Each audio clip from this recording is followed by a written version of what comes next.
कहते हैं घर को जोड़ के रखने की जिम्मेदारी मियाँ बीवी दोनों की होती है, हस्बैंड वाइफ की। सच बात है। तो जब आप आजकल जो केसेस देख रहे हैं, आप डाइवोर्सेस के केसेस देख रहे हैं, इतनी डाइवोर्स हो रहे हैं इस समय, रीज़न क्या है?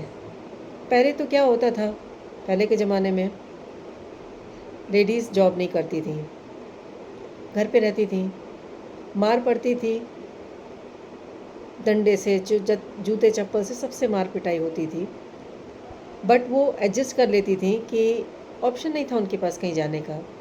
हस्बैंड को भी बहुत अच्छे से पता था कि ये घर से निकल नहीं सकती, इसके पास कोई और रास्ता है नहीं, क्योंकि शादी के बाद पेरेंट्स, बहुत रेयर ही पेरेंट्स होते हैं जो हेल्प करते हैं बच्चों की, लड़कियों की।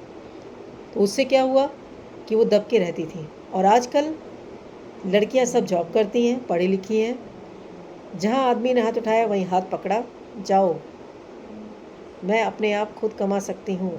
ये है डिवोर्स के रीज़न। मार पिटाई तो दूर, एक ऊंची आवाज़ से भी आजकल की जनरेशन की लड़कियां घर छोड़ देती हैं। क्यों सुने हम आपकी? इसीलिए हो रहे हैं डिवोर्स। एडजस्टमेंट नहीं है, ना लड़का सुनना चाहता है ना लड़की सुनना चाहती है। और आजकल आपने ये देखा होगा कि डिवोर्स के केस के साथ साथ आपने एक चीज़ और देखी होगी कि जब लड़कियां शादी करके आती, बहुएं बहुएं जल गई, बहू मर गई, गैस फट गई, आपका सिलेंडर फट गया, गैस स्टोव फट गया। ऐसे केसेस आपने पहले बहुत सुने होंगे, अब नहीं सुने होंगे।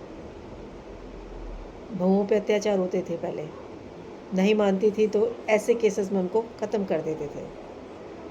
और अब ये केसेस आपने सुने ही नहीं होंगे।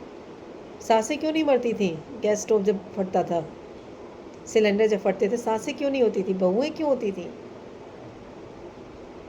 है ना? तो यही रीज़न्स हैं, बहुत सारे रीज़न्स हैं जिसकी वजह से चेंजेस आए हैं। अब लड़कियां अपने आप कमाती हैं, खाती हैं, अकेले रहती हैं, किसी की सुनती नहीं है। बेटर है पहले से। इस पे आप ज़रूर, और मेरे को कमेंट्स में ज़रूर आप रिप्लाई करिएगा।